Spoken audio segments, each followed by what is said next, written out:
Hello. Today we are going to be making Black Girl Magic.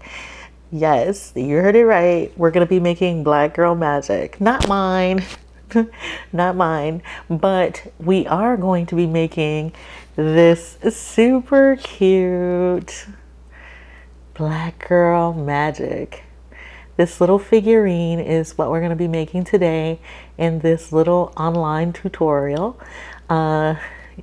She is so adorable. Little black girl magic. And she is complete in her denim ensemble. So get ready, buckle up, and get ready to make this black girl magic. And if you have not clicked the subscribe button, please go ahead and click the subscribe or like the video. The subscribers count, every last one of you. It allows me to keep making videos like this, which I love. So please click the subscribe and like the video, and you can even comment and I'll reply to your comment. Anyway, time to make some black girl magic. Okay, so hi, I'm going to try to walk you through making this figurine. I have already made the frame for it, made it out of wire and floral tape, and we just put it in a little styrofoam so it can have a little bit more stability. But this is the frame we're going to use to make the figurine. I will probably do another video of how to put that frame together. Just to save time in this one though, I'm going to just go with the frame that I already made. So this is the frame we're going to use to make her. I'm also going to be using the Saracino modeling paste, or pasta model. It's an Italian product, but it is gum paste.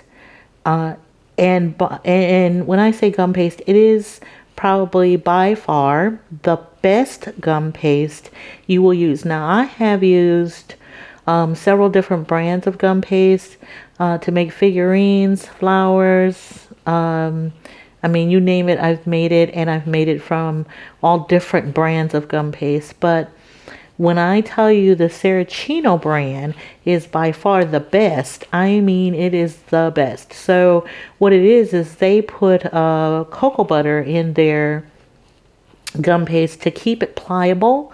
That means that you can get more details in it. It has more flexibility. It has more, it holds better. If you need to make something very quickly and on the go, you know, you're in a little rush, but you need a figure, you can probably get it done with the Saracino paste. Other gum paste, not so much. Been there, done that. You need something, somebody calls at the last minute, you got to make something really quick. You try to put a little Tylose in something and try to make it work as best you can by putting wire in it, whatever. Yeah, been there, done that, unfortunately. But with the Saracino gum paste, it will set and hold its shape because of that cocoa butter. And that's why a lot of people are starting to pick up on it. I mean, you know, we've been sleeping on these Italian products, but yeah, no, not no more. So anyway, I have the Saracino modeling paste available in my online store, and the website for the online store is catscakespm.com, catscakespm.com. You can go to my website, and in my online store, I have the Saracino modeling paste, the Saracino fondant, and the Saracino flower paste. And there are differences between them.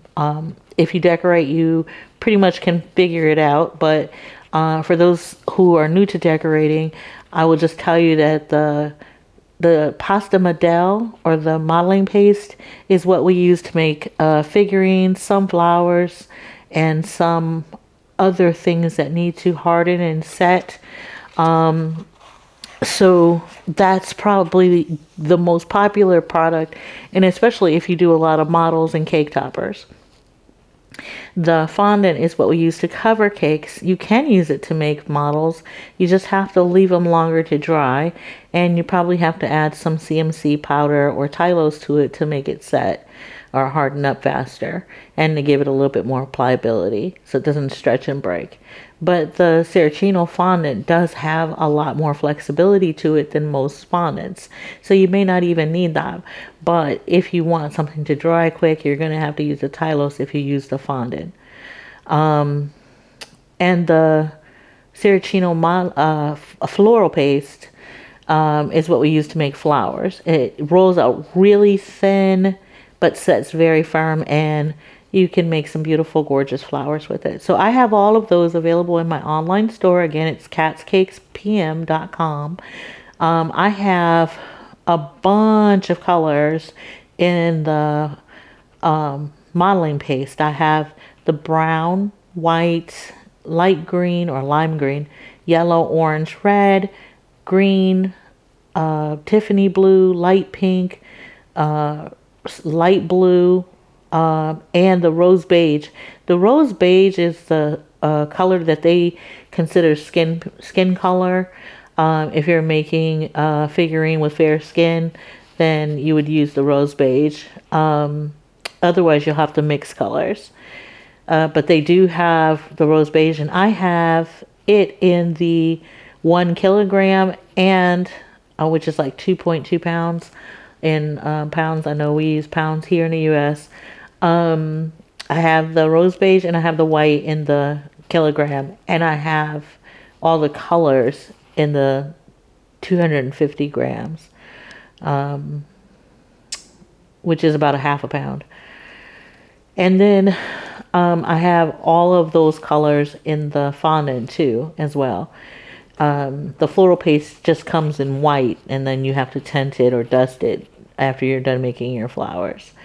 Anyway, that I do have, and I just wanted to make you aware of it. If you go to catscakespm.com, you can go to the Shop Saracino Dolce page and purchase your modeling paste and fondant and floral paste, and that's what we're using for the figure today. And again, guys, you will not be disappointed. Now, one thing I do want to tell you about the gum paste, it comes hard. Like, it comes hard. People get it and people freak out because it looks like a candy bar. Like, this is the brown. It looks, you can hear me tapping on it on the board. It comes hard as a rock. And people think, oh, it's old. Something's wrong with mine, because they're used to using the other gum paste. You open it up, it's soft. You just go ahead and use it. It's soft and pliable. This is not going to be that way because, again, it has the cocoa butter in it. And the cocoa butter, when cocoa butter is cool, it's solid. And that's why this is this way. It's solid. But if you break it up into little pieces, look. If you break it up into these little pieces, look at that. Warm hands, you just mash the little pieces together, and eventually you end up with soft, pliable gum paste that you can use to make anything. Look, I can already roll that into a ball. So it doesn't take much, but heat from your hands. If you have warm hands like me, what is it? Warm hands, cold heart, cold hands, warm heart, or whatever the old adage is. I don't know what it is. I know I have warm hands. I know if you decorate, you know that if you have warm hands and you use buttercream, it's a hot mess half the time. I have to pop it in the fridge half the time just to keep from melting it. And people with cool hands don't have a problem with that. And so fortunately for me, this works for me because, I mean, I don't have to do much, and it's soft because I've warmed up the cocoa butter, and now I have a soft, pliable product within seconds. If you have cold hands, this may take you a little bit longer. breaking the little pieces up, rolling them around, and smashing them together, and kneading the paste until it becomes pliable. But it will become pliable, so don't panic if you get a block of Saracino modeling paste and it becomes, and you tap it and you hear how hard it is. Do not freak out. It will be soft. All you have to do is break it up into little pieces and start to knead it. If you do have cold hands, like I said, it may take you a little bit longer, but you can pop it into the microwave for about 10 seconds. And if you pop it into the microwave for about 10 seconds, it will soften it up for you. Do not do longer than that, or you will have a puddle. You will melt your modeling paste. But then you can always just let it cool down and roll it back together. But but you don't want to do that. So about 10 seconds or so, or do 8 seconds and then do 8 seconds more if you need to. And just get it a little bit softer so that you can knead it, and then you'll be fine. Now, for this figurine, I had the brown, like I said. I want a little bit lighter texture. Tone. So I mixed the brown and the rose beige. Now I could have just mixed it with white, but it would have just gave me a lighter brown. And I wanted to keep the warm tone. So I just mixed it with the rose beige, and I ended up with a lighter color. As you can see, it's a little lighter than the brown. I just mixed rose beige into it and kneaded it together. And so now I have the color I really wanted to use for my figure. And I'm going to break off what I need since I've kneaded it into this nice ball. I'm gonna just take the knife and cut off what I think I need right now, and I'm gonna set aside in a little plastic bag what I'm not gonna be using right now, just to keep it from getting solid again. All right, so now like I said, I've got my frame. I'm gonna take a little piece of this gum paste, and I'm gonna start to form what will be her abdomen, her body. Let's see if I can get in a better position. I'm gonna try to get I'm gonna try to form this into what'll be her body and her abdomen. So I just take it, get a little bit of water. And these water pens are awesome. If you don't have a water pen, you can use a brush and a glass of water, a cup of water, or whatever. You want to wet the area that you're going to apply the gum paste to. So having this little water pen just keeps me from having to have a glass of water on the table, on the countertop, and knocking it over on camera, because that's probably what would happen if I had it out here.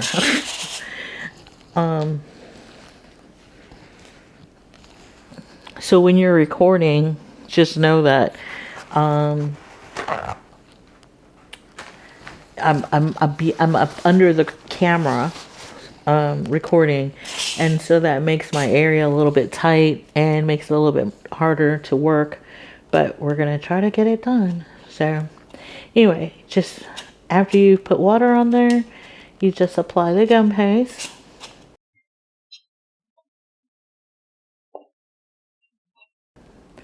To whatever area you want it in.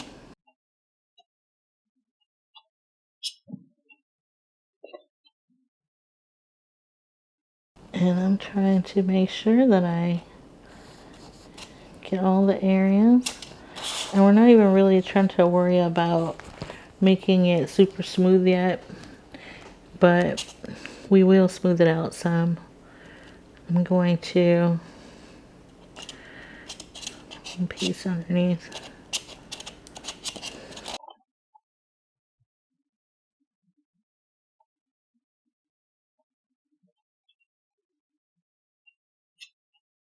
And this will become, like I said, her abdomen and body. A little tushy, which won't really be seen, but we're gonna put it on there anyway.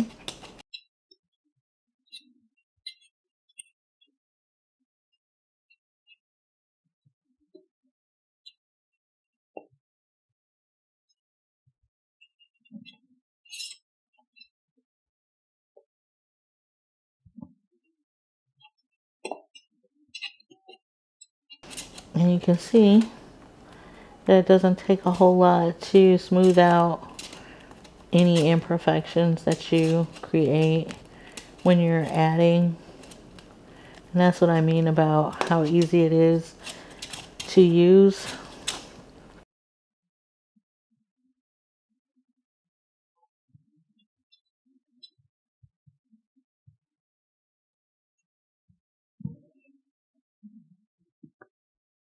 And I just keep adding until I'm satisfied with what I have going on. But I make sure that I cover the area above the arms and all of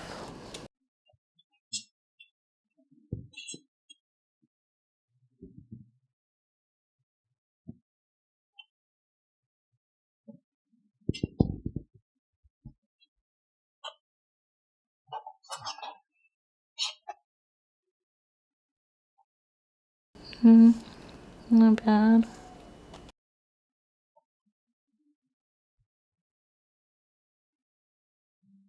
And just rub out any parts that I don't like.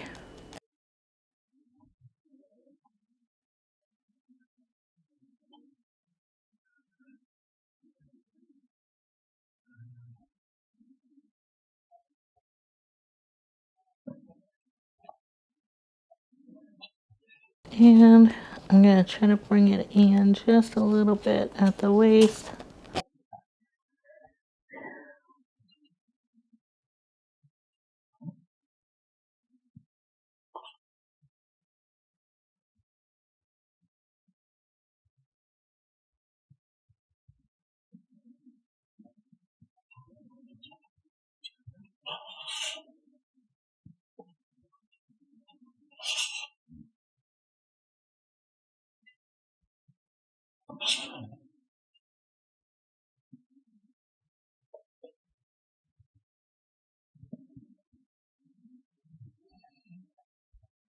And then I just do enough at the neck to make sure that she has one, if that makes sense.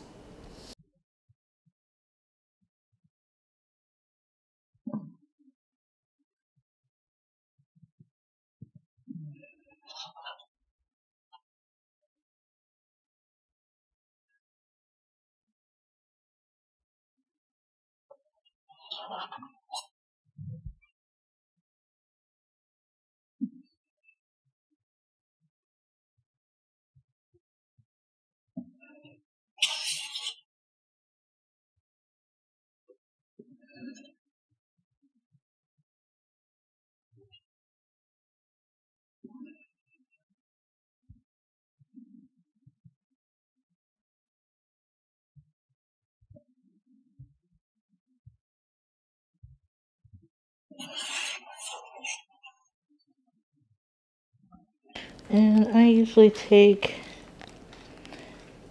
which is one of my favorite tools. This thing is called a cat tongue. It's a tool made by Cerart. Cerart makes brushes and all kinds of artist tools. Another Italian company, but they make this tool. It's called a cat tongue, and it smooths out your fondant. You can use it to make models. You can use it to paint with. You can do a lot of things with it, but you can see that I blended out that seam where I just laid that gum paste in, and you can't tell that there was a seam there anymore. It smooths out lumps, bumps, all kinds of stuff. You can use it to make grooves. You can use it to, I use it to smooth because it's brilliant. And I do have these for sale in my shop as well, but it is probably one of my most used tools. I think as when you first get into decorating, you watch people online all the time, and I feel like every tool that they are using in their videos, I rushed out and I bought. I have tools I don't even use anymore.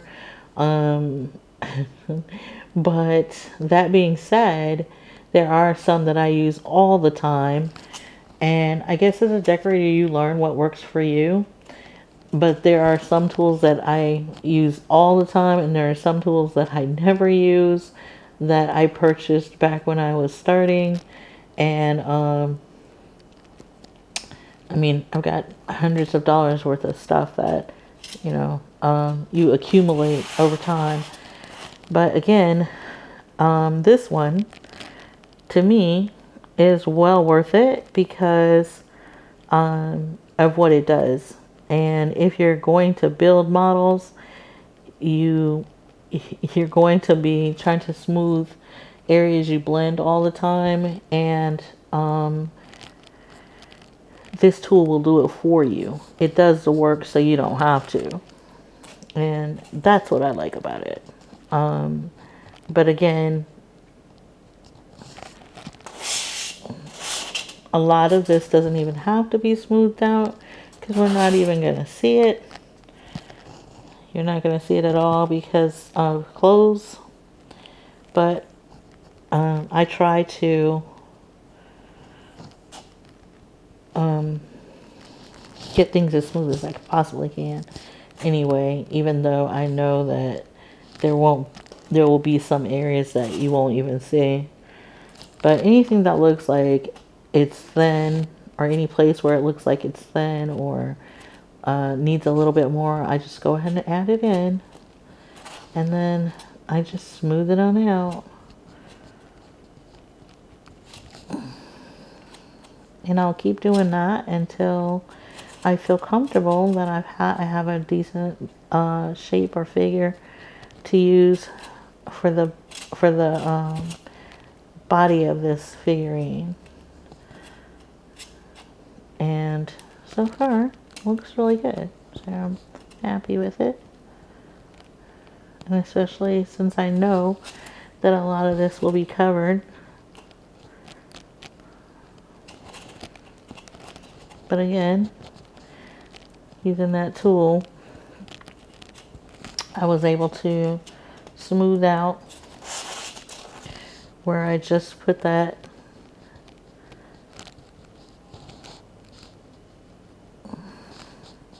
and it comes in two different sizes. So this is a little one. Let me say that because there are two different sizes, and this is the large one. You can see that the tips are small. One tip is smaller than the other one. This one helps get like little details and little cracks and little crevices, and this one for bigger areas, clearly.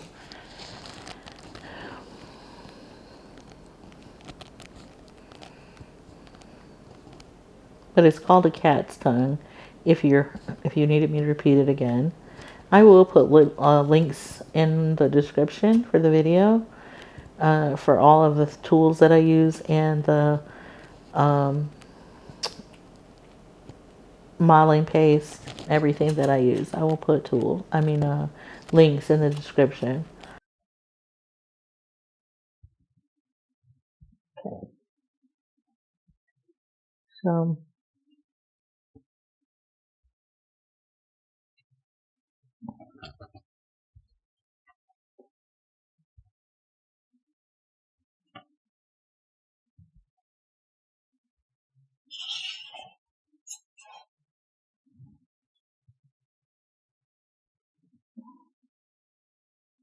So I have what I deem to be a very nice body for her. I've got her upper abdomen and chest area, and then her lower abdomen and bottom.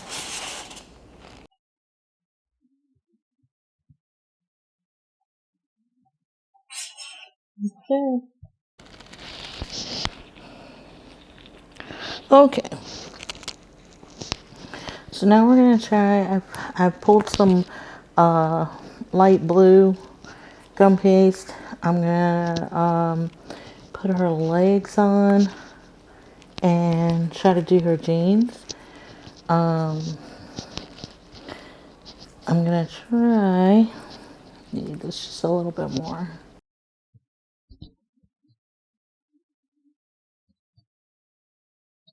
Just start looking at putting on, like I said, putting on her jeans. So we're gonna just roll a log.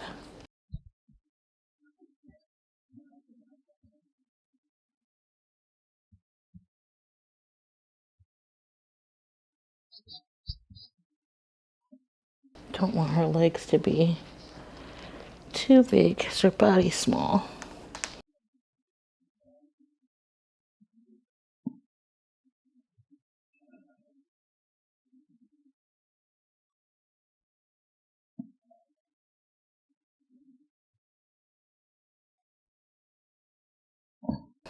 I think that's good.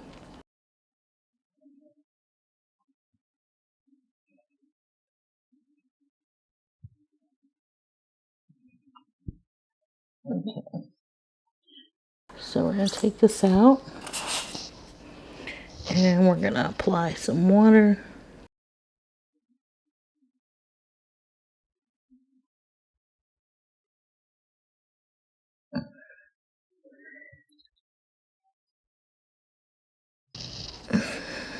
And we're gonna try to slide these on.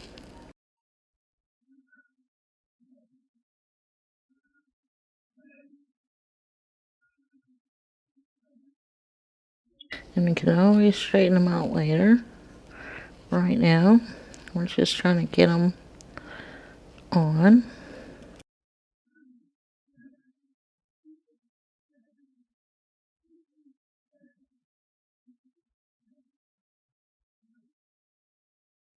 And you're gonna see how we're going to fix, oops, the hole.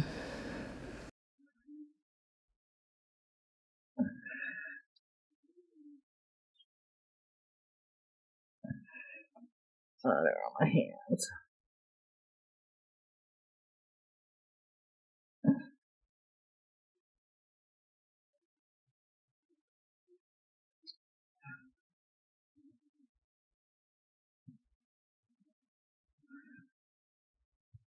And we're gonna do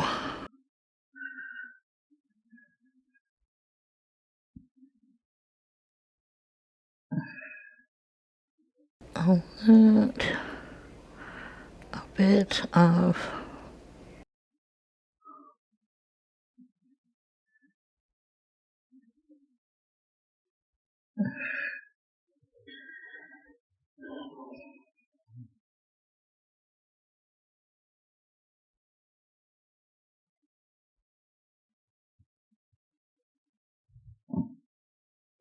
just get that up.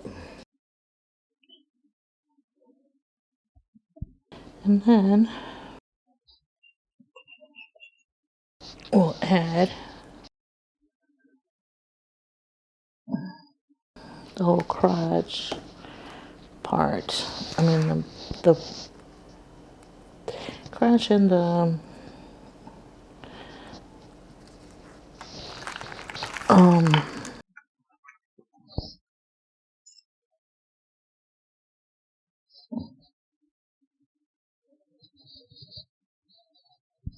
and roll some out.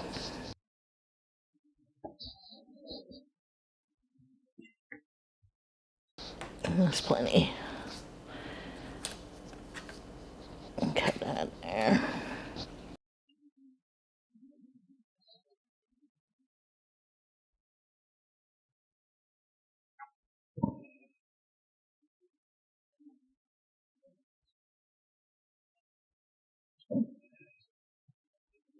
Down. Put some water on the body.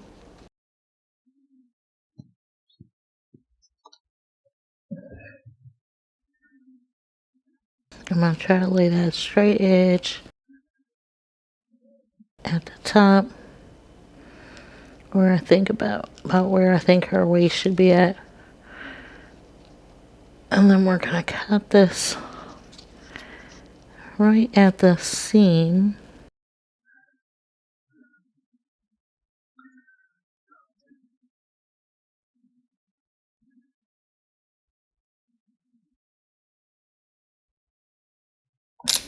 And lay that one over.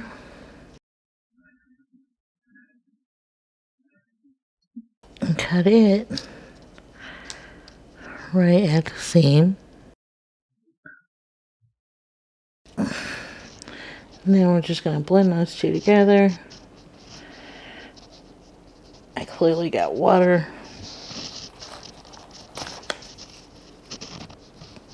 on the body and on the gum paste, but we'll just blend that out. It's not a big deal.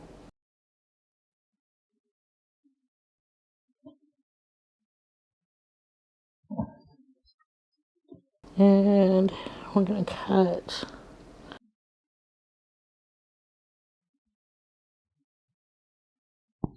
some of that excess off at the bottom.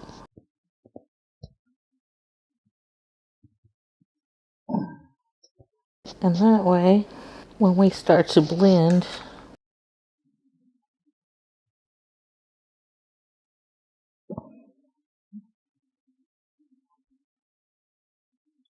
we won't even see the line.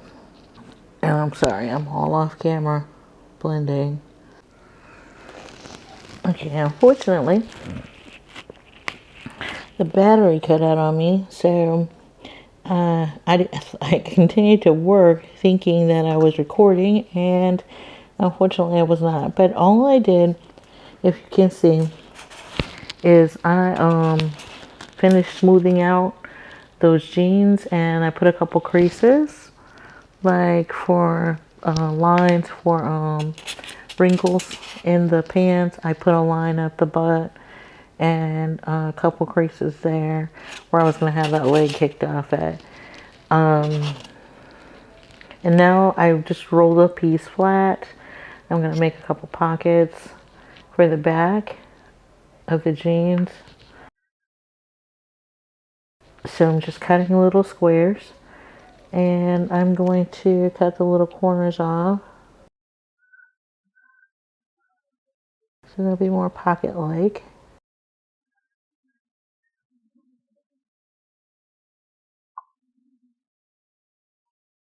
And you can use your Exact over this. And I just had this in my hand, so I was like, okay, that'll work. And they may be too big, but let me see. So you want to make something and then size it. So when I just cut these out, I want to make sure they're not too big to be pockets. And maybe just a teeny bit smaller, so I'm going to just trim them up just a little bit. You don't want her to have super huge pockets. Line these back up. A lot of times if you're making two of something, it's just easier to make them side by side so that you're making the same size.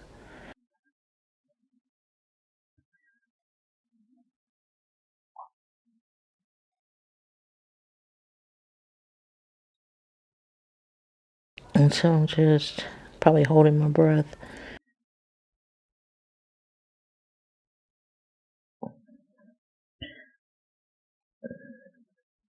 And cut it a little bit crooked.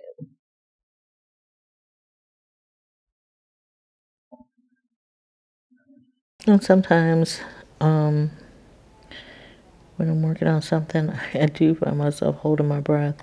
So then I end up panting. Hopefully I'm not doing it now. But anyway, I think these will work out better. So we're going to place those on.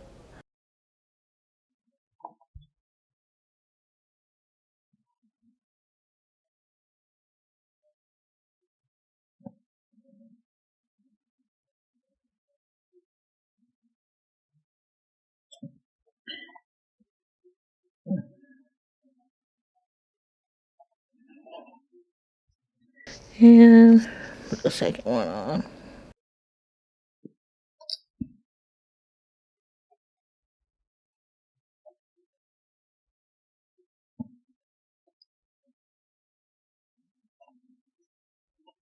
A little bit of water.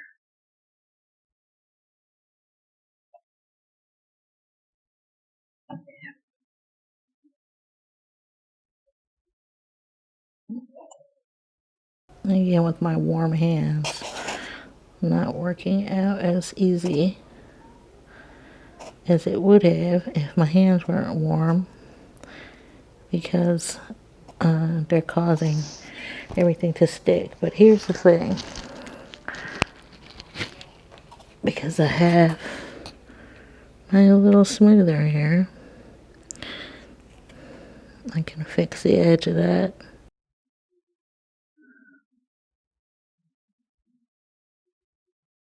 And voila, she's got back pockets. Now we're going to go in and we're going to make those a little smoother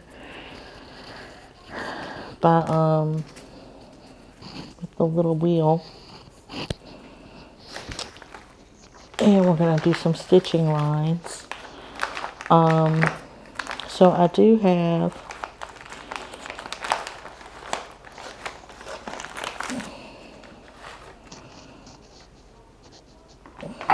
two different tracing wheels, but I have the PME one, and I brought it out so I could show you.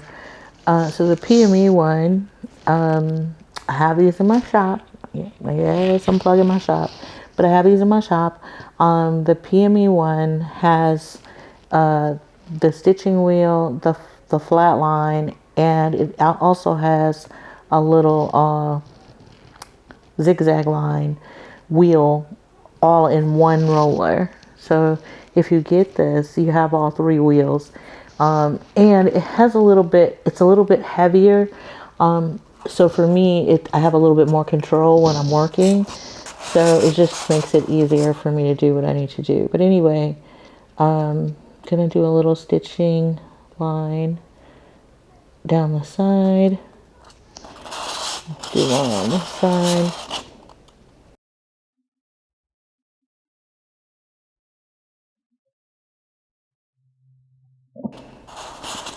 And also right next to that seam.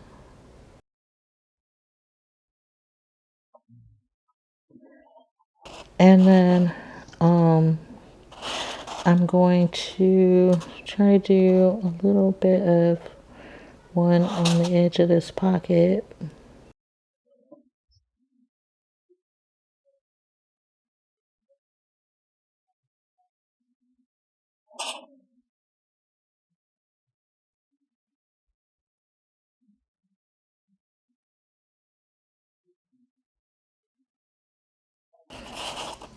Get the general idea that it's stitched. It just gives it a little bit more detail. We're going to do one right up the front. And that way when you dust it, the dust color will pick up the line and it'll look really good. And actually going to do a second one.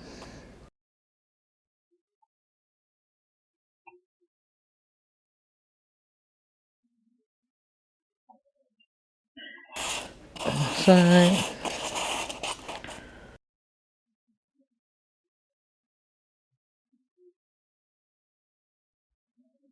And there we go. Okay, I rolled out a little bit of white. And I rolled out a little bit of baby pink.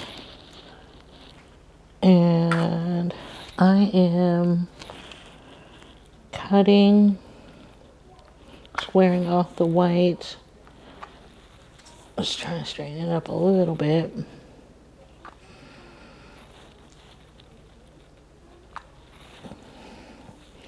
I don't need that big of a piece.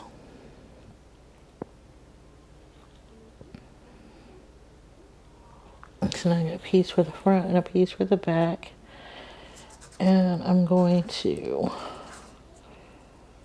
hold this white because I'm going to use it for this. Probably give her some sneakers or sandals or something. I'm not sure. But I know I want to do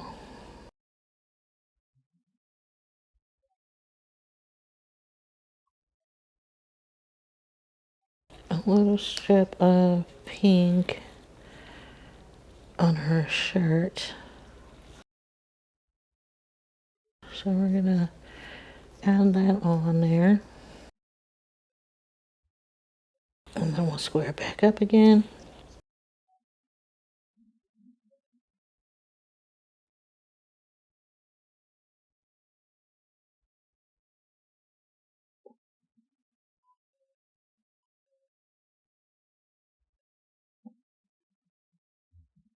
So the idea is to try to thin it out in the area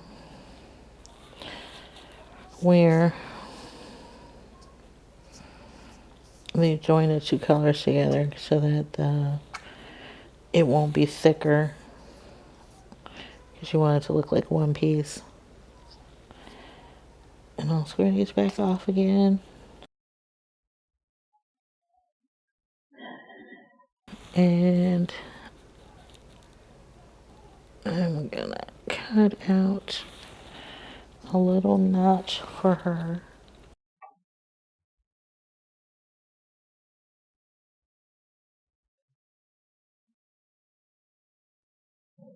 Neck. And anytime I use a click cutter, I try to smooth out where I just cut it so it's not jaggedy, janky looking. And we'll put some water. And then we'll just place that.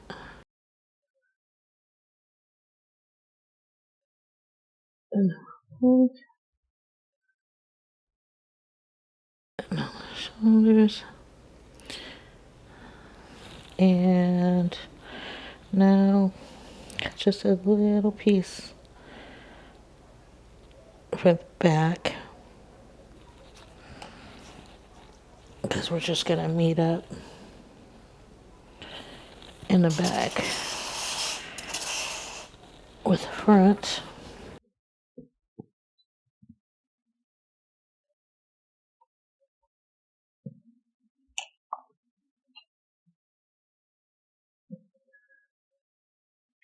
And I just line up the two sides and just roll it up.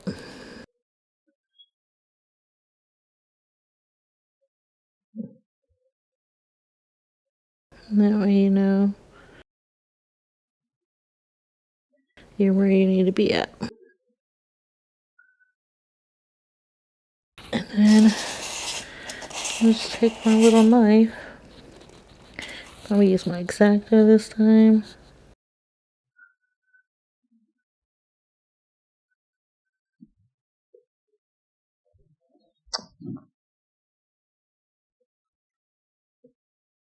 And we're gonna just trim where these two go together.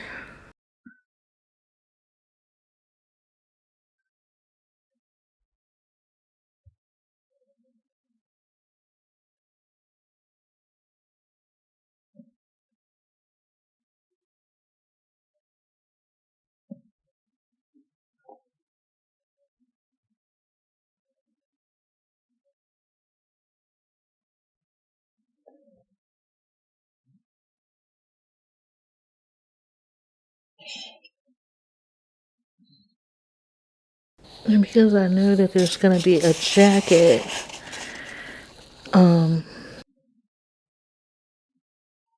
over top of this, I'm not gonna stress too much over it.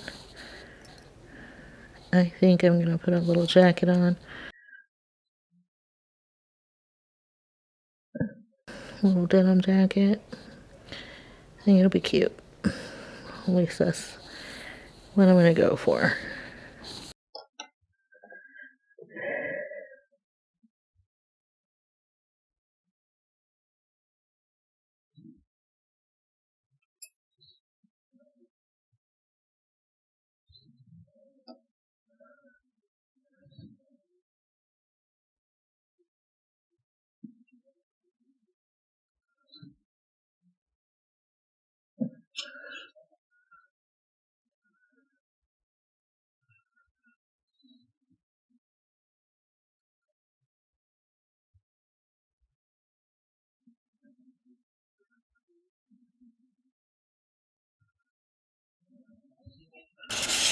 Like I said, I would be more careful about lining everything up if I weren't thinking about doing this jacket. But because I'm thinking about doing this jacket, I am literally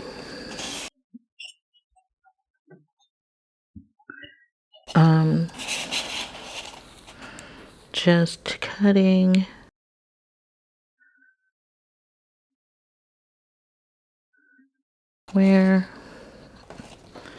wherever something needs to be cut.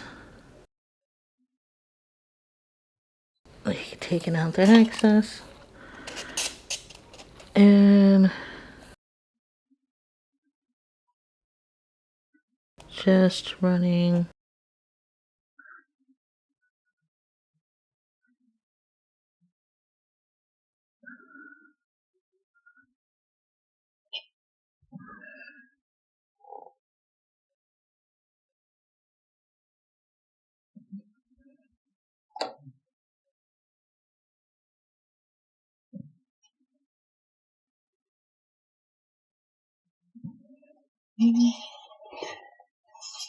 and cut. We'll cut the other corner same way.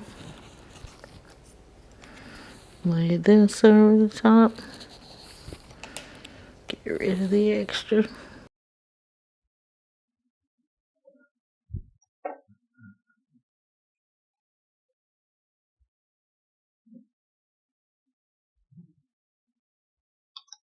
And then just leave that to meet it. And cut off any extra here.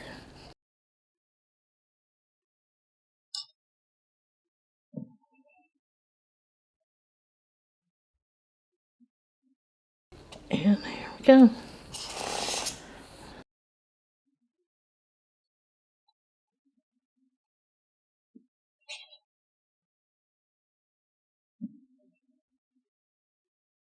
And now she's got a little crop top on. We'll do a little jacket.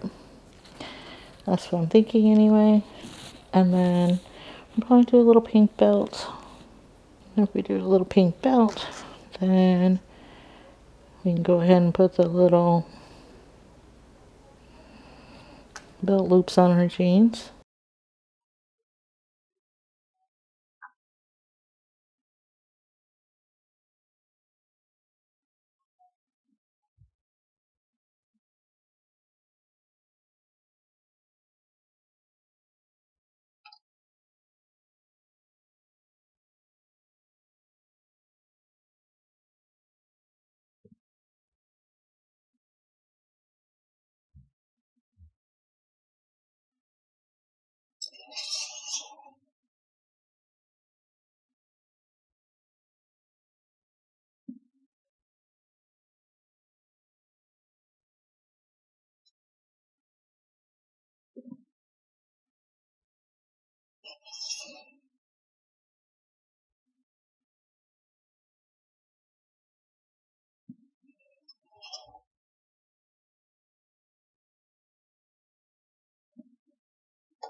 And belt loops are easy enough.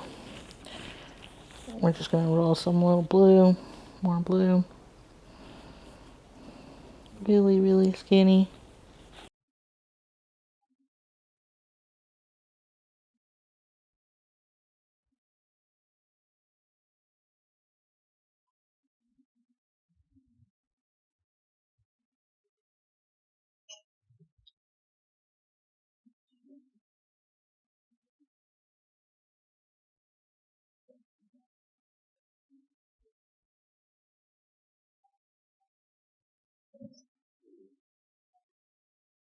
And just lay it where it needs to go.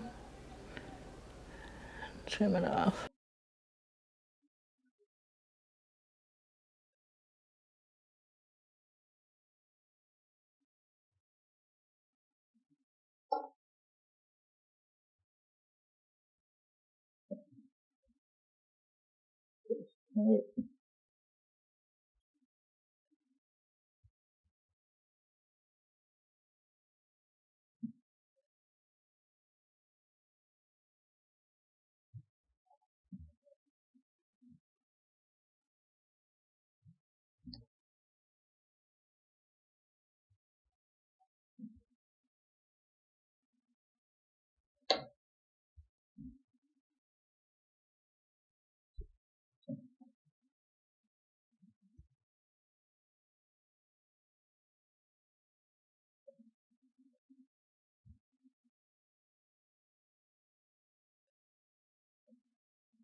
Put one right there, and we'll put one right there.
Okay, I'm gonna clean off some of this mess on the counter, and then we'll make her jacket and her shoes. Okay, I rolled out some more blue so I can cut out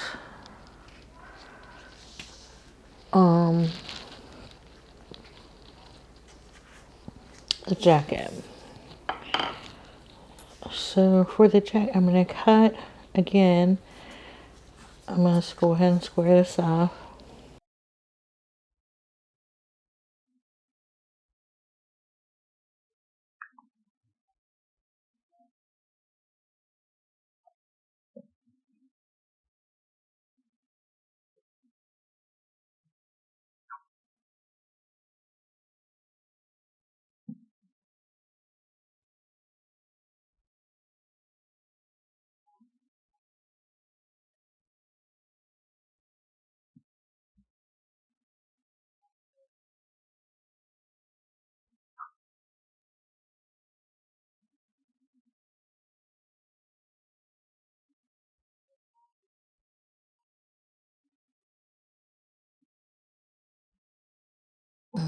That's perfect. So gotta get a little square here going. What I'm gonna do is cut it in half, rectangle anyway. Cut it in half so I have the two sides for the front. And then I'm going to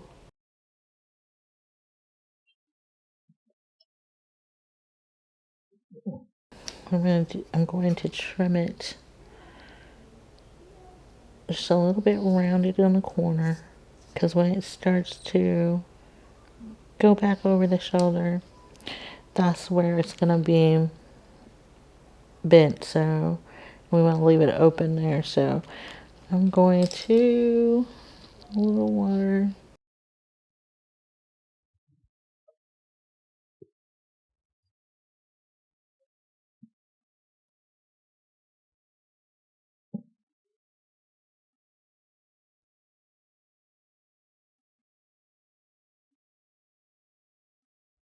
We want to leave it open.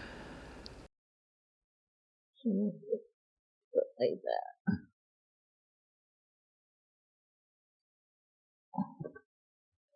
And just put the water on the side.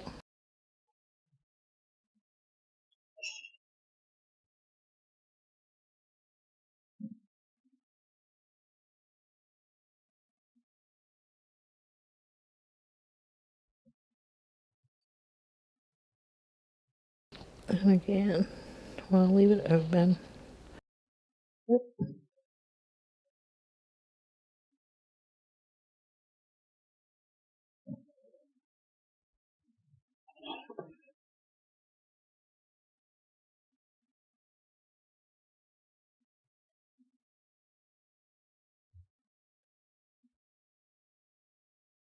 And pull it over just a little bit.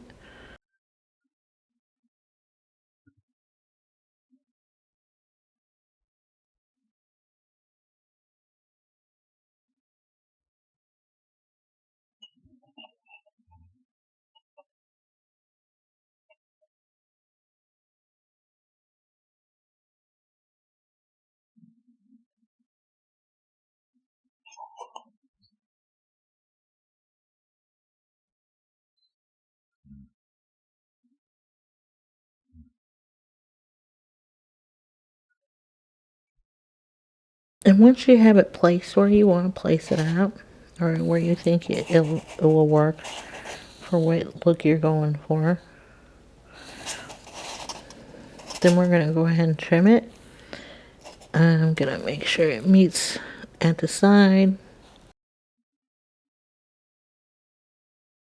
And I'm going to go ahead and raise up these arms so I can get that all the way on the side, since we're not really going to have anything else there.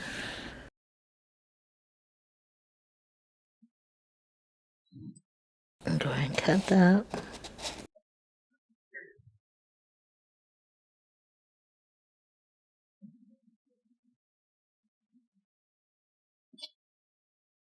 And then you can bring that back down.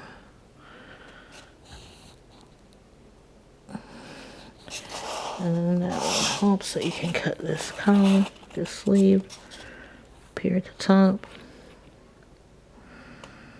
shoulder.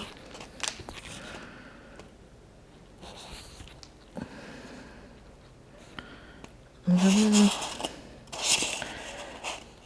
going to do the same thing on this side.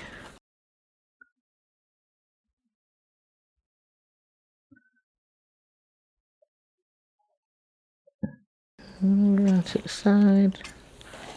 Cut it at the side.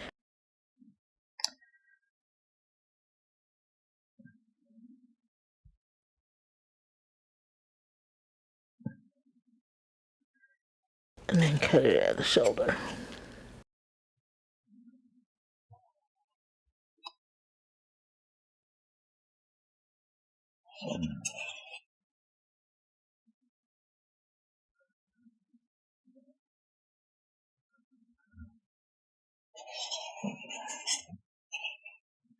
And then for the back,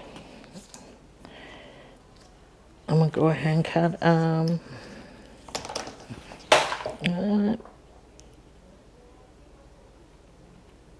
rounded neckline.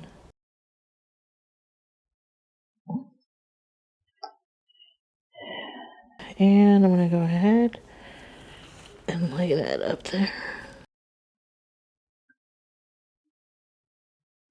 A second measure.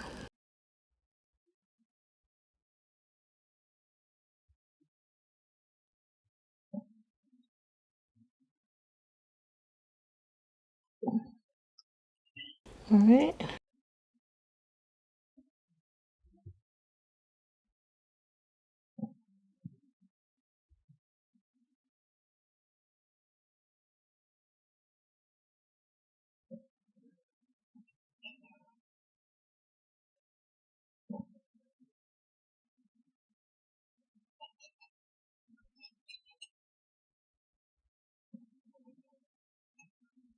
Line it up with the sides.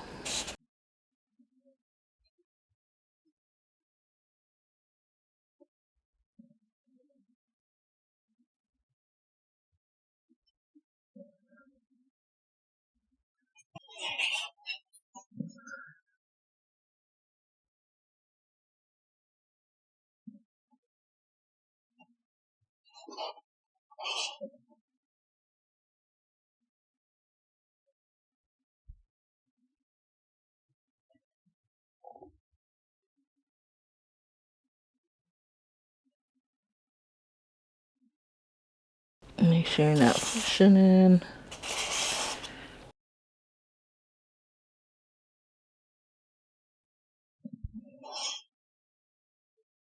And then open that back up.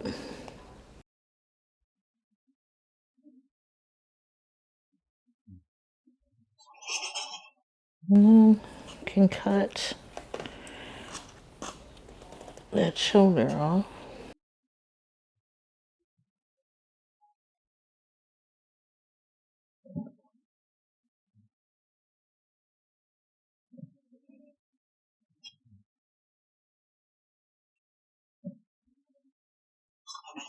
And I'm not even as stressed about that because I think I'm going to give the jacket a little hood and she's going to have hair. That's going to go over the back. So basically, I just want as seamless as I can get it and to keep the sides open, the jacket open at the bottom. All right. Now she can get some sleeves, and then we'll do a little bit of decor to the front of the jacket to make it a little bit more snazzy. But right now, let's give her some sleeves. So I'm just gonna roll out another log.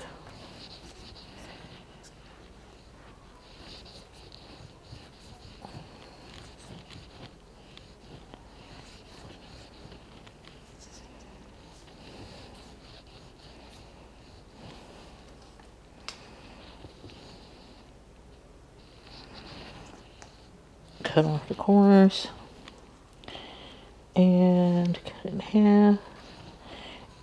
I try to do things, like I said, if I'm making two of them, I try to put them side by side so we get the same thing on both sides. And it kind of helps you measure your pieces to make sure that they're even. And I don't think she needs them quite that long, so let's go there. And then we're gonna cut them at an angle so that they can go onto the jacket. And then we'll do some adjusting.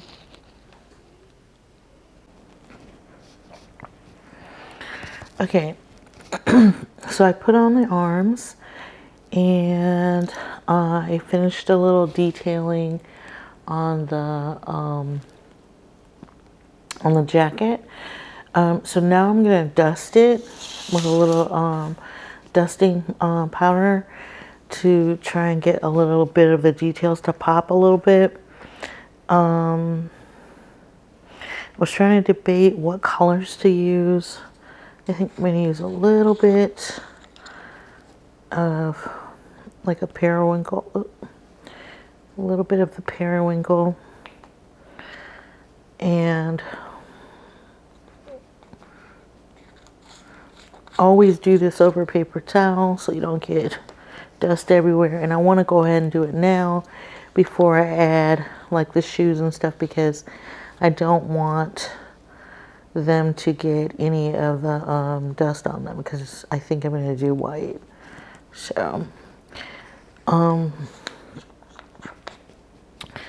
try to use colors that will enhance what I've already done. So just looking at the color of her her jacket and her jeans, I'm just gonna try to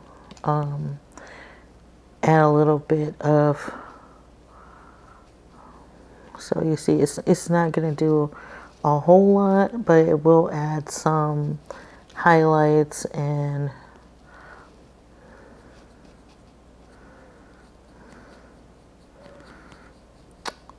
some shadowing. And like I said, the goal is to do it before you put the white on.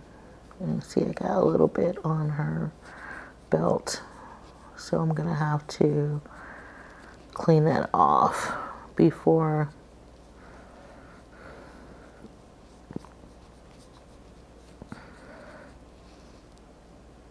because you don't want it to stain and be something that you gotta try to layer out.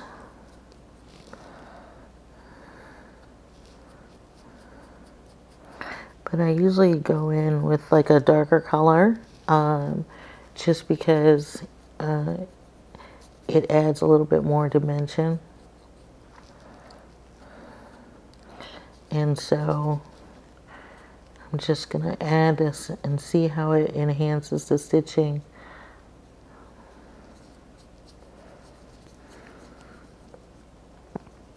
And any of the little marks that I've made, or dents, that grooves that I've put in there, it will enhance those as well.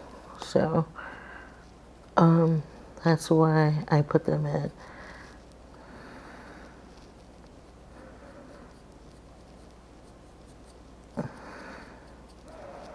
See, that looks really good.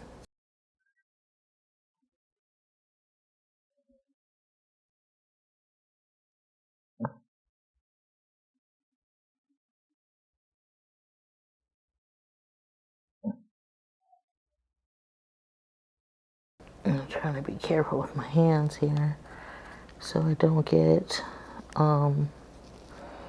any of the blue anywhere I don't really want it, but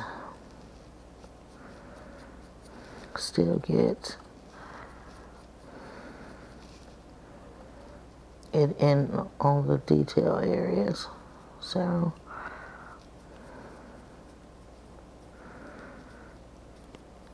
trying to get those details on the pocket and up that seam.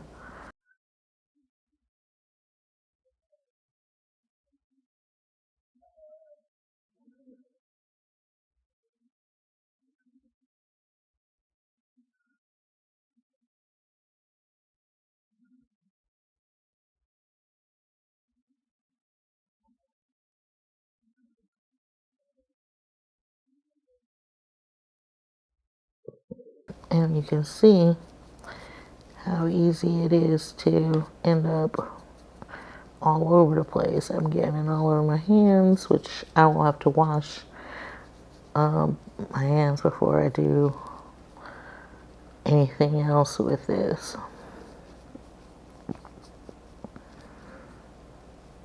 But that looks great.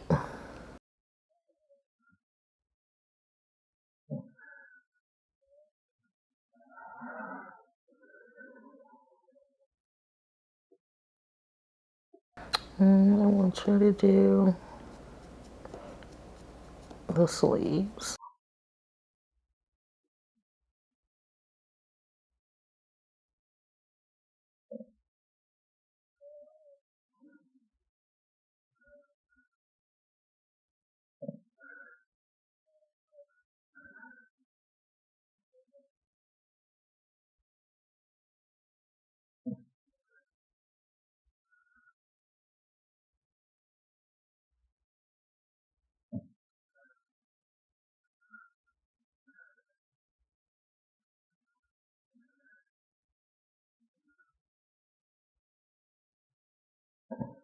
So like I said, just in the grooves, anywhere you have grooves, anywhere you have lines that you want to really show up, go in and add the color.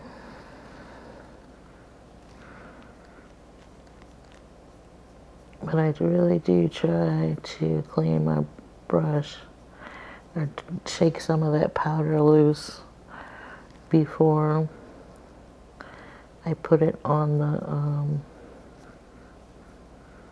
the figure, because anything that's loose is going to end up everywhere.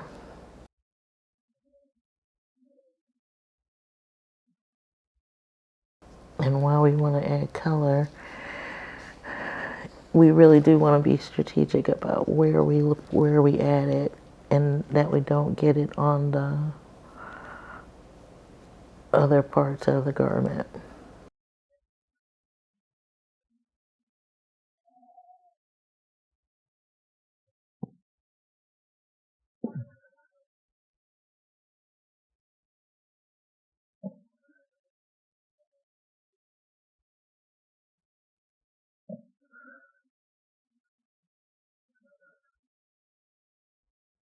And so I just use it, like I said, in the cracks, any lines, any grooves. Again,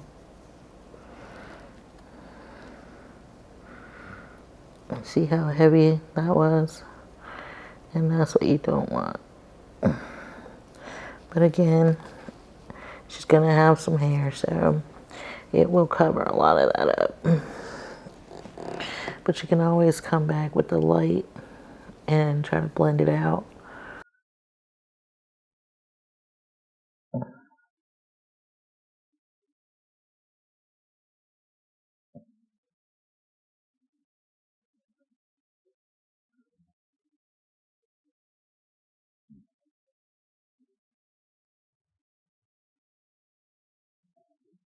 I think that looks really good.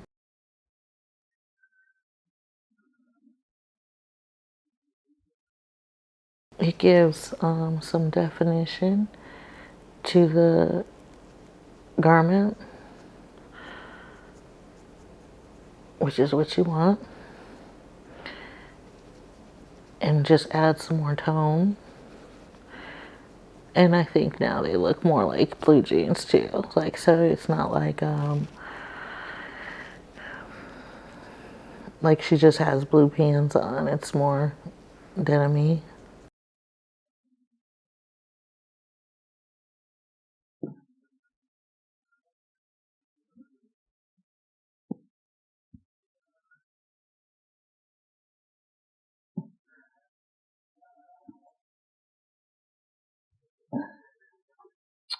And I did get a little bit on her belt, but that's an easy remedy. We're going to take care of that. But first, I'm going to clean my hands, and I'm going to come right back. Okay, so I decided to go with the pink instead. I didn't like how the blue was coming out on there, so I changed the color to pink.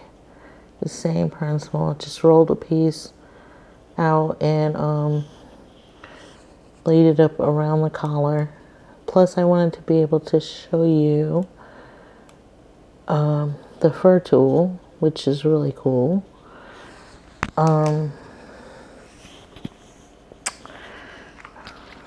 So this is a wire Kemper. It's what everybody's been using to do fur or text any kind of fur textures. Like for stuffed animals or animals, period. They're using the wire Kemper tool. Now we have the Cerart version available in our shop at catscakespm.com, so you can pick one of these Cerart ones up. But basically all you do is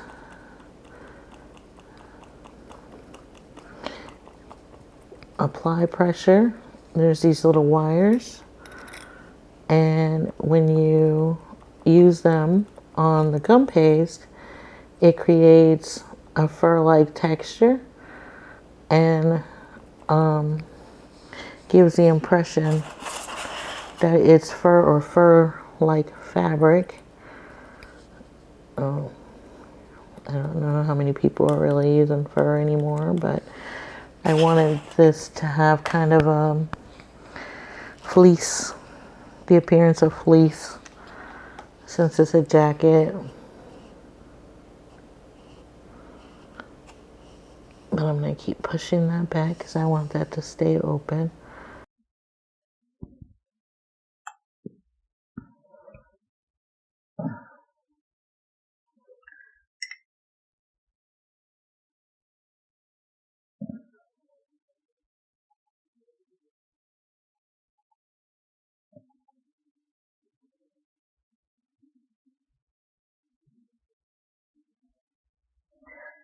And you see it gives it, I don't know how well that's going to come out on camera, but you can see that it gives it a texture. And then if you dust that like we did with the blue, you will see that texture come to life even a little bit more than it even has. So I'm going to dust it in just a second, but right now just trying to get the fur or fleece or whatever you want to call it on here.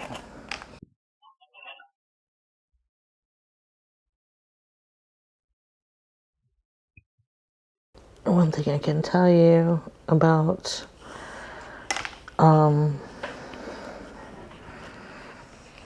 the dust is that if you dust something, it's hard to get stuff to adhere to it after you dust with the colors. So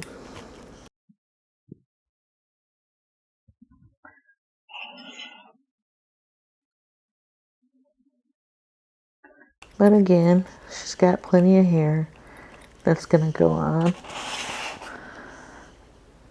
So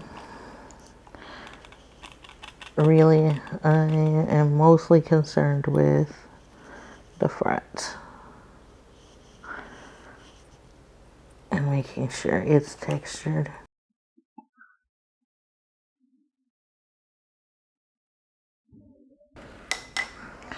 So she's got like a fleecy, furry hoodie.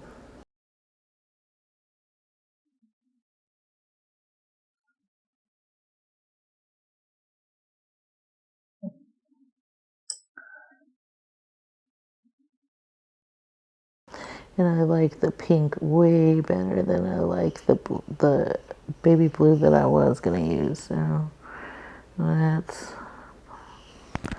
much better in my opinion. Anyway, then I'm gonna take this and the Dresden tool, add a few grooves, just so that we know that that's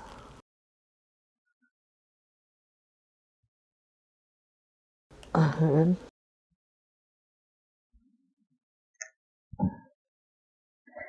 Alright, and now I'm going to create a little ruffle for the bottom of the jacket, maybe, or maybe not. I don't know. I think I'm gonna go ahead and put her arms on so we know where we are with that. And then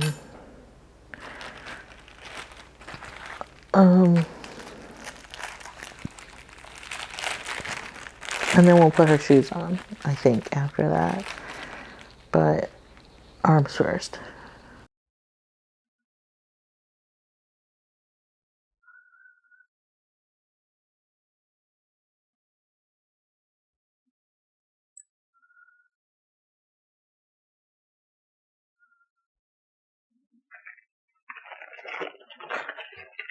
So let's do arms.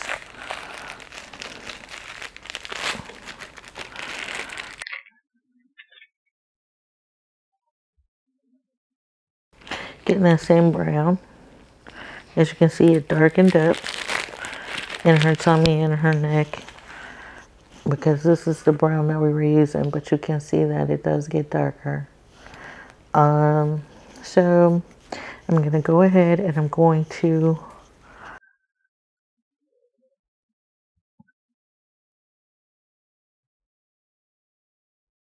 knead it just a teeny bit,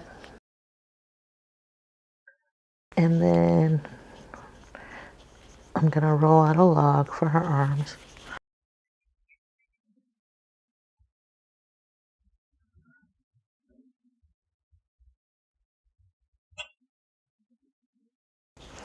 And you want to make these pretty thin because her arms are not going to be thick and bulky. She's going to have very skinny arms.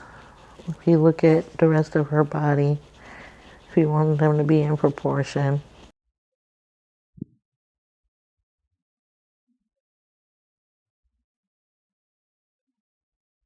Plus we have part of the arm already in the sleeve. So I'm going to work with this, because we're just doing forearm and hands.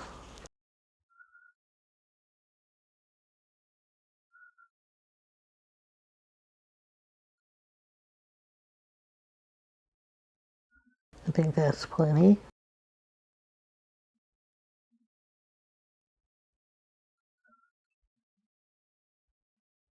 Side by side, so we get the same amount. And we're gonna flatten out. If you roll the log between your fingers to thin out at the wrist,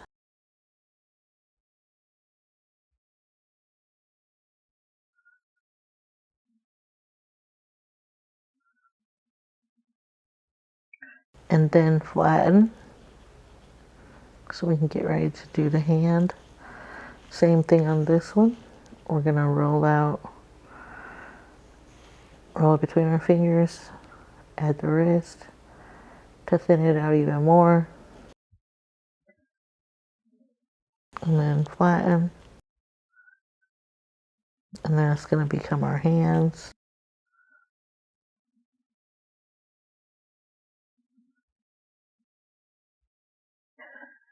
And we're gonna get our blade.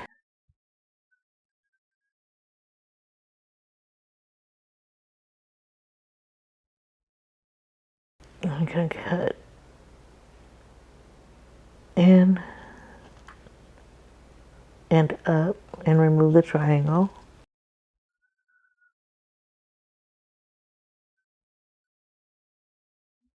And the opposite on this one. So in and up and remove the triangle.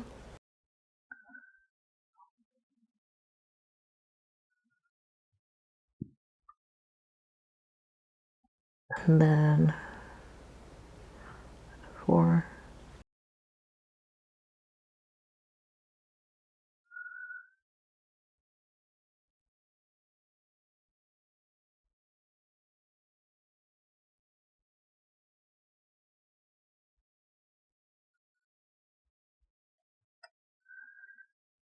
I have 4 fingers.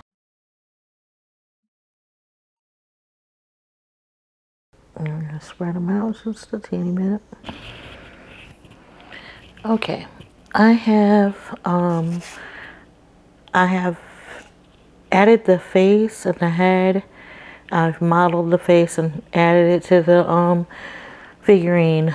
I will do a separate video on how I model the face and how I do the eyes and all that. I will do a separate video on that. It takes a while to do, but I did want to go ahead and add it right now. I've added some additional pieces of wire to the frame, and that's going to be to support the shoes, and that's what I'm going to do right now. And then we'll get some hair on her. I've got some black modeling paste, and we're going to use that for her hair.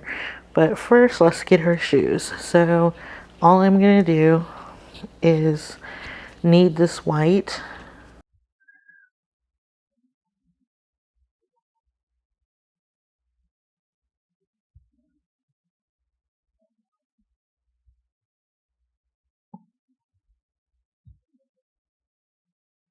Because it's just been sitting since I did the shirt and the eyes. So we need to knead it a little bit. And then we're going to break off a little ball. 2 little balls.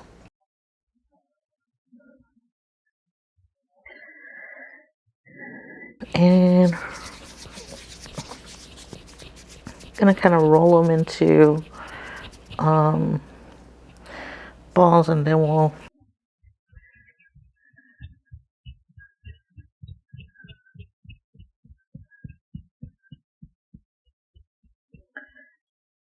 so got 2 little balls. I think that I probably have too much here, so let's just add that to that.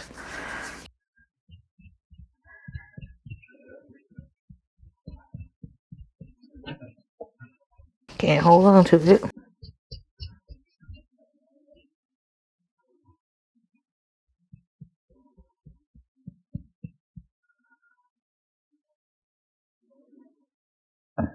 And I'm gonna just cut the ball in half.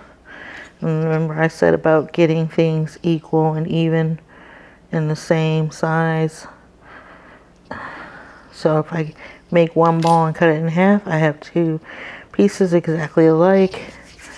And I'm going to roll one more time and then roll it into like a little piece of a little jelly bean almost.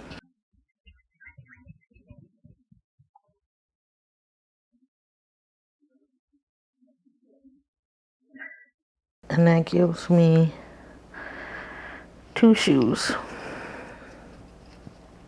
Now, you know, in a shoe, one curves a little bit out one way, and then the other one curves a little bit out the other way. So that's kind of what I'm doing here.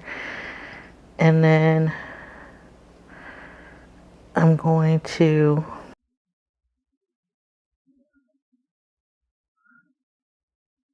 flatten them out just a little bit.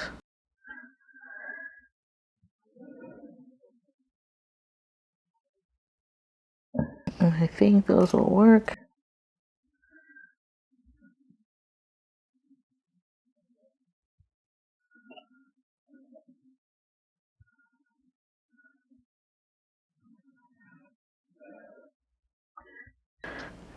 We'll try with the one that's been sitting for a minute. Open that up.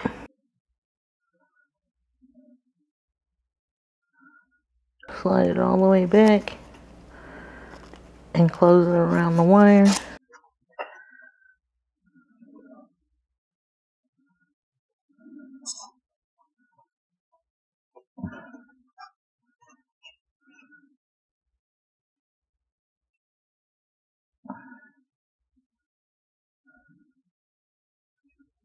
There we go.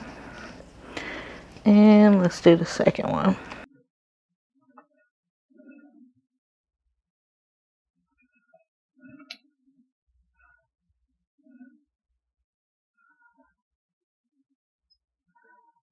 Slide it all the way back.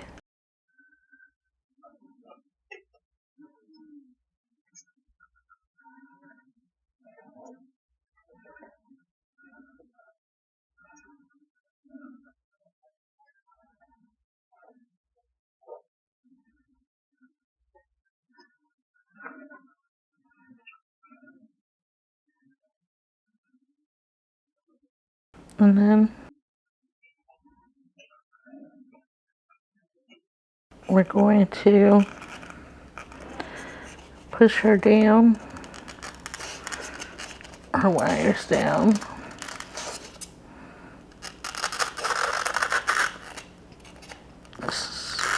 So she's standing on her shoes, and so it can dry.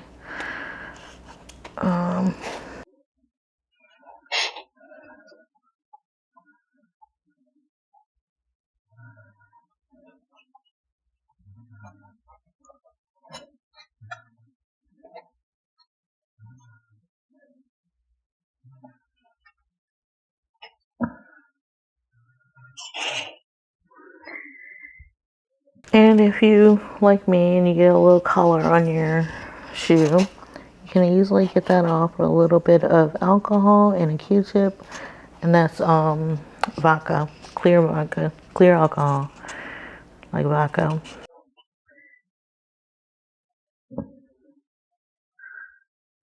And now we'll get some that doesn't have blue on it.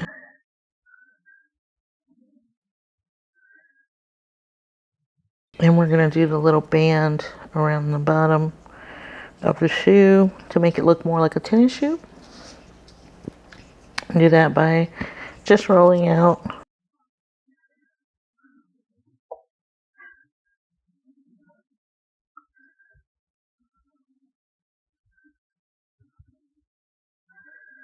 some strips.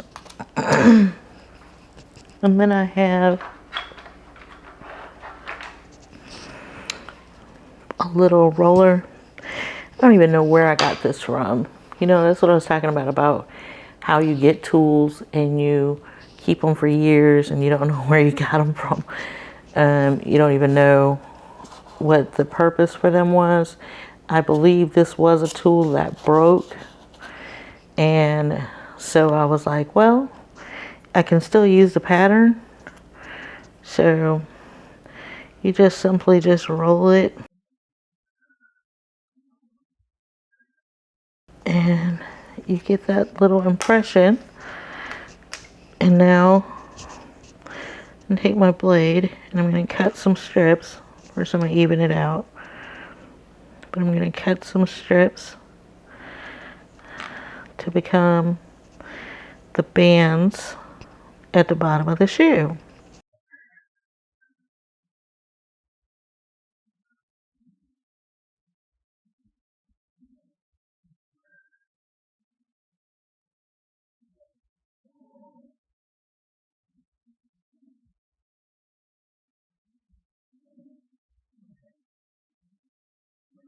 So And I'm just going to trim them so that they're even on the ends. So when I put them around where they meet, I don't have to struggle to match stuff up. Cut off the raw ends first. And then got my water pen.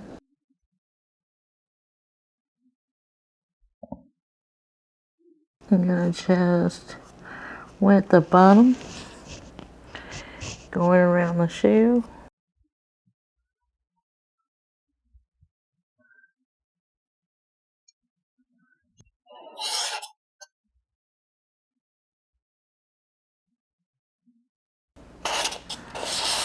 And this should be good. And now I'm gonna just take the strip and I'm gonna try to keep the front in as part of where there's no seam,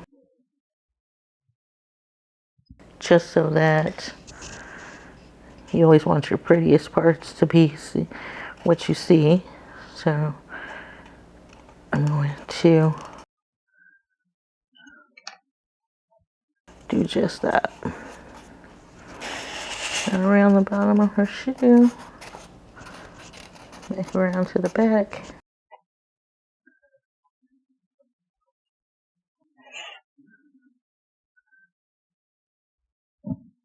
And now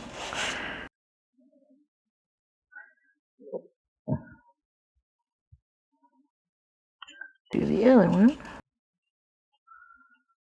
And I'm doing it flush with the styrofoam so that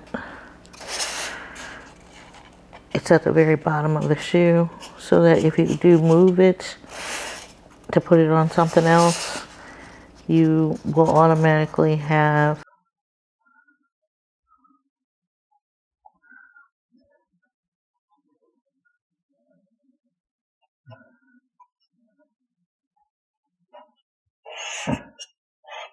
the tread at the bottom.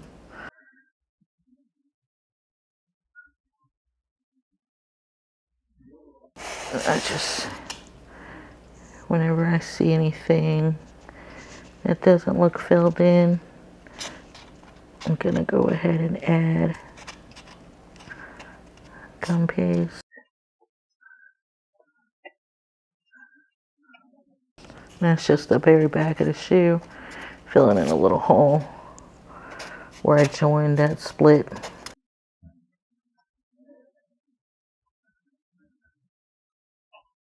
And now she's got tinnies. I'm gonna go a little bit further, and I'm going to add the little, just a little impression on the top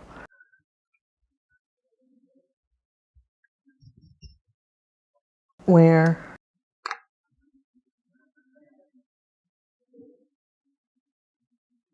it would be the tongue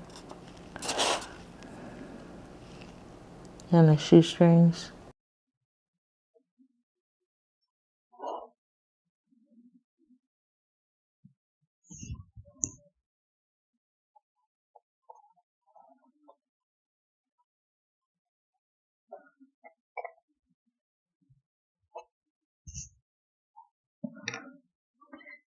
And I will probably add a little bit of lace work, just rolling out little pieces of white.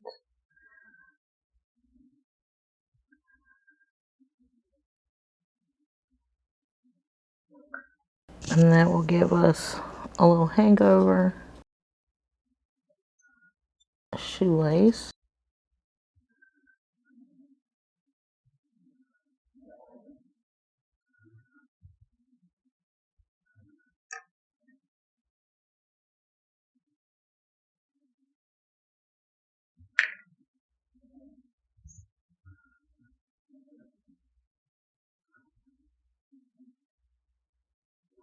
And we'll put a little piece across that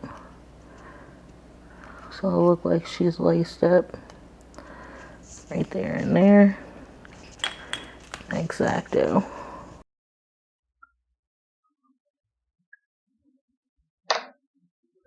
And then we'll push that down.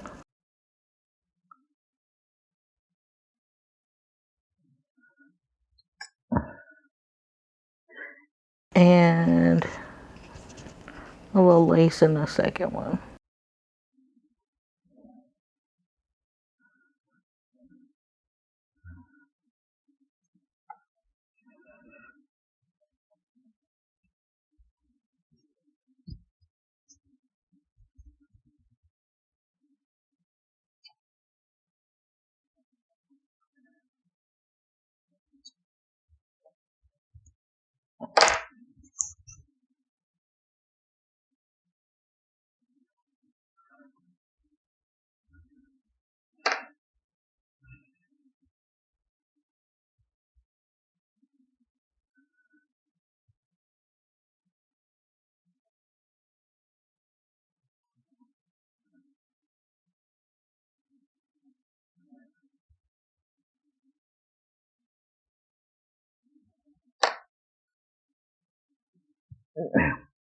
Just little detail stuff. That's all that is. You can take your Dresden tool and poke holes so it looks like that's where the laces went in.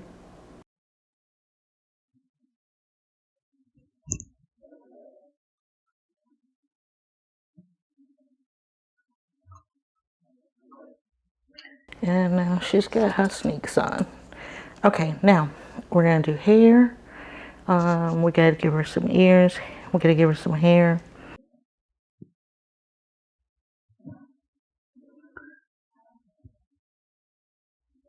And I don't want her to have any gray streaks. So what we're gonna do is get these little pieces of white up off the board.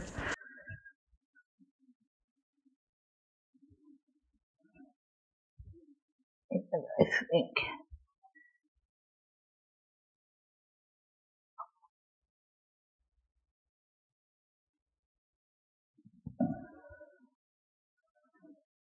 Okay.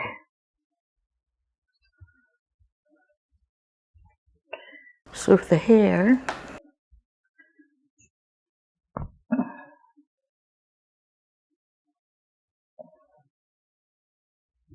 like I said, I got some black gum paste, and I'm going to roll it out. Guess I'm gonna get a nice strip.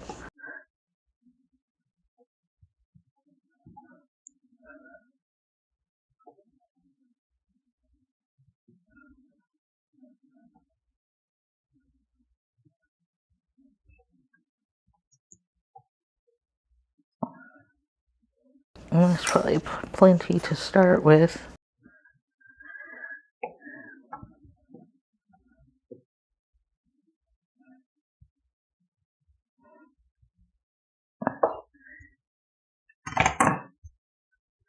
Pizza cutter works wonders for cutting longer lines.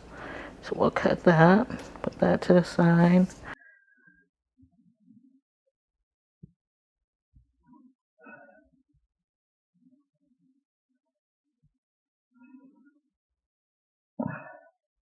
And then we're just gonna cut some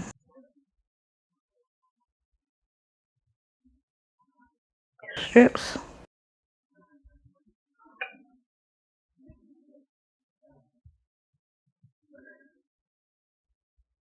And we're gonna use the blade.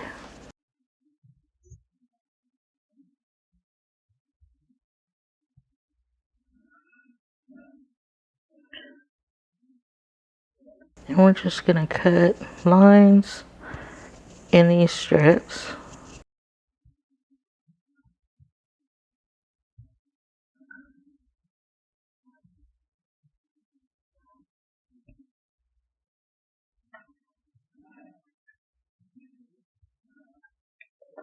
And then all we're gonna do is twist them.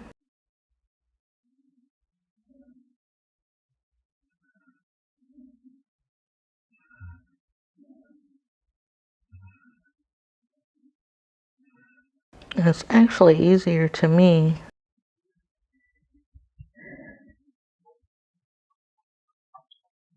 if I take a toothpick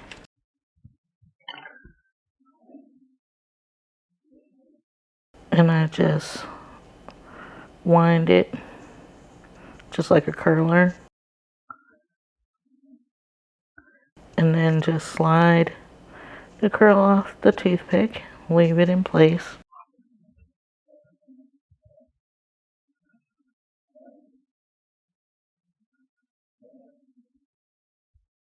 And we're going to do that for all of these pieces, and I'm probably going to end up cutting more too.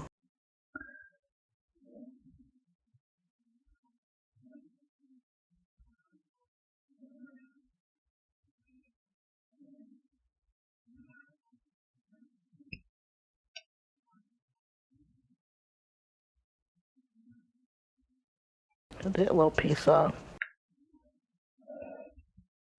Just see, if you wind the toothpick like a roller, you get these little curls. And that's your goal.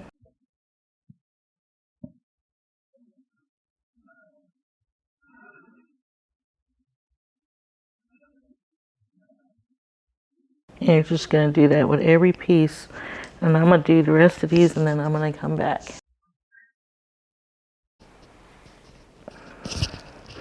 Okay, so what I've done so far is I had added a piece of black modeling paste to the back of her head, just to cover up any places where you might be able to see through the curls, so that you won't be able to see through them. And I added 2 of the curly strips, so the little curly strips, I added 2 of them, one at the bottom and one here. And now I'm going to put her ears on so I know how far that I need to take her hair. So ears are fairly simple. You roll the 2 little balls, roll the 2 little balls, and you put your water where you want the ears to go. So I'm gonna say we're gonna go right here on the side. They should be between, like, just a little bit below the eye line, but out to the side.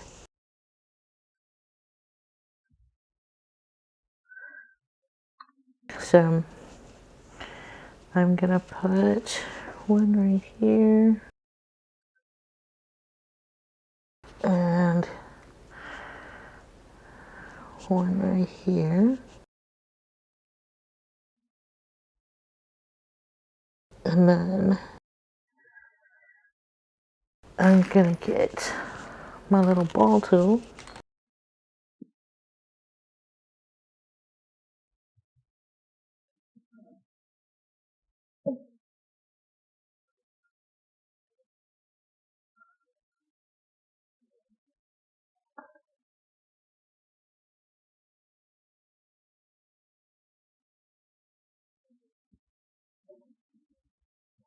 and press in.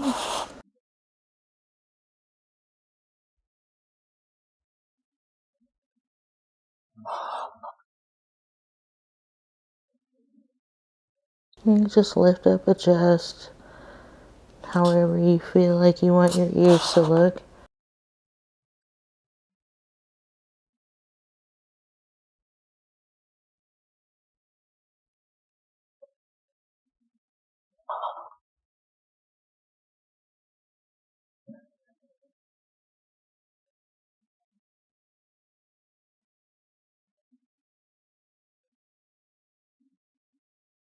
And then once you get the ears where you want them at, try to make sure they're even. I'm always trying to make sure they're even. Once you get the ears where you want them at, then you can continue adding hair. A little bit of water here, and a little bit of water here, and I'm gonna add my little curly strips to the side.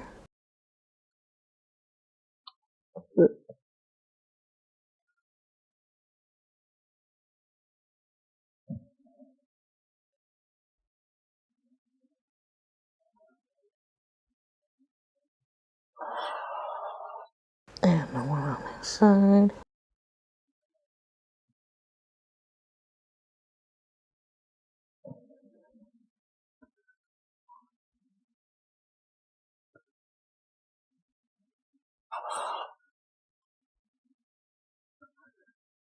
And then we'll put another one in the back. Gonna go up a level, one more level here.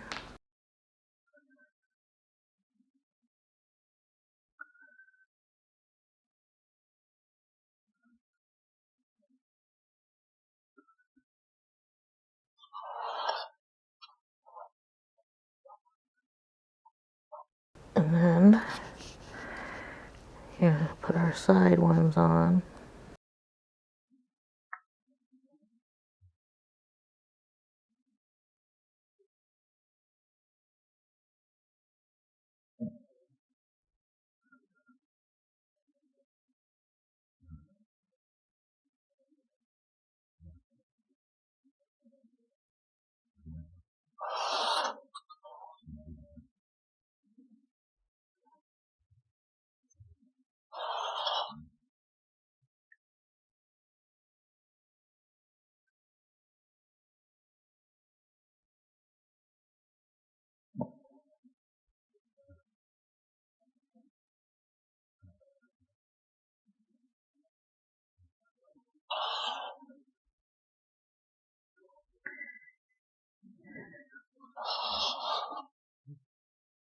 And get one more right here.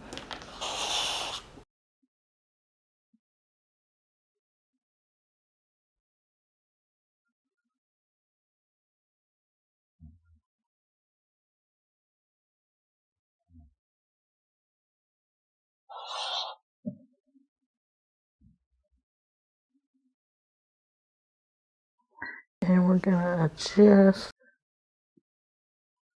her curls.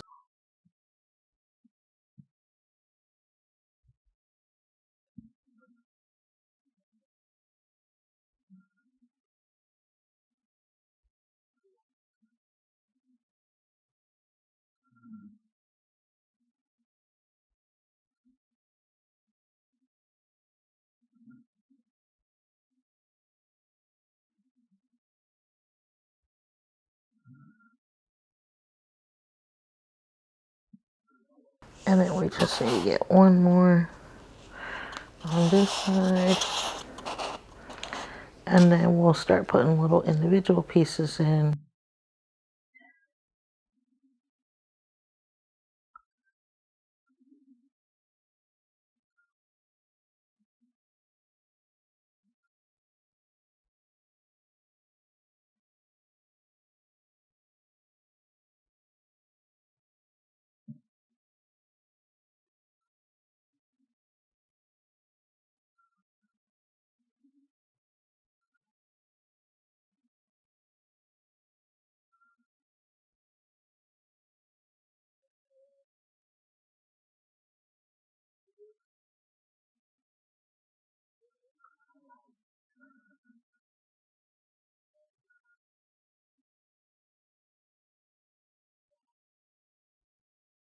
So we'll go ahead and curl this one, and curl this last piece.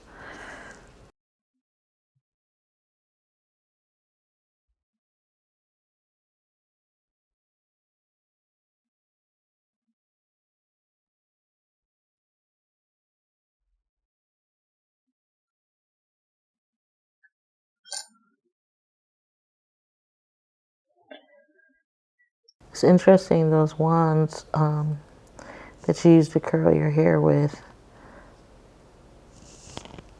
We didn't have those when I was growing up. We had the Marcel irons, on the Marcel irons, you know, the ones you stick in the stove, heating element, you put them on your gas burner or whatever, and heat them up, and then click, click, click, click, click, and turn, click, click, click, click, click, and turn until you have spiral curls. My mom used to spend hours putting spiral curls in my ponytails when I was growing up, and I remember her being terrified that she was going to burn me with those curling irons, because she would put them in the fire and then straight to my hair. It's funny, she knew exactly how long they had to sit in the fire before they had to come out.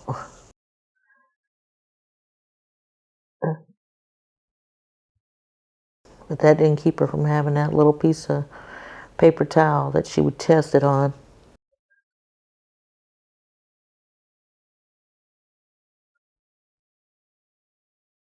And then straight to the hair. And curl, curl, click, click, click, click, curl. Anyway, done with that last spiral piece. So we're going to put that on this side.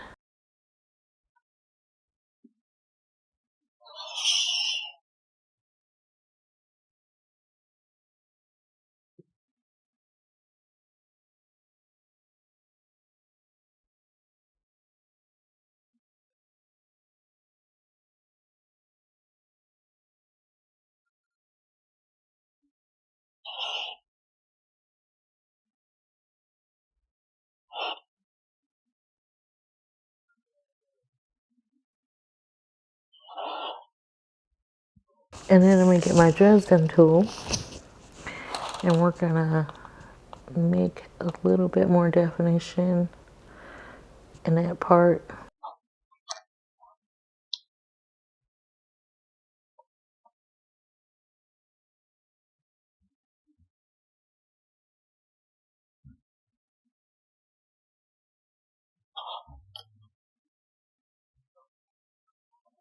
And then we're going to make some hairlines up here on that flat part that we just laid down.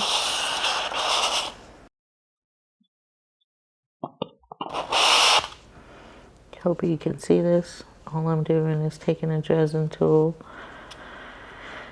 and making hairlines.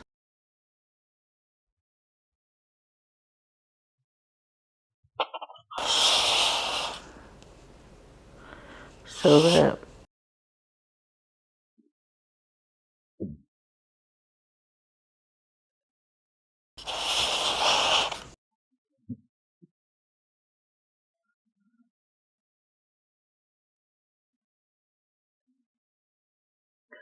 and lifting it up just a little bit. Any place that got compacted.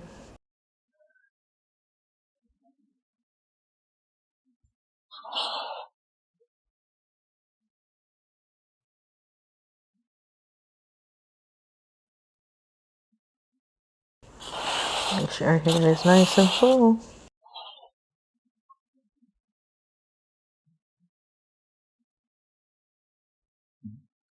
And then I'm going to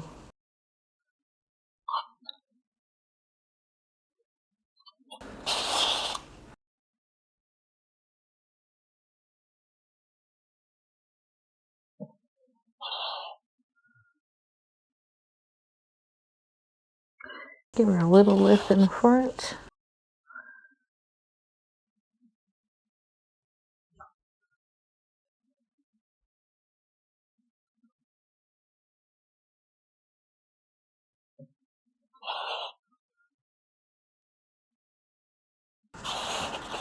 Just adjusting curls so that before they dry.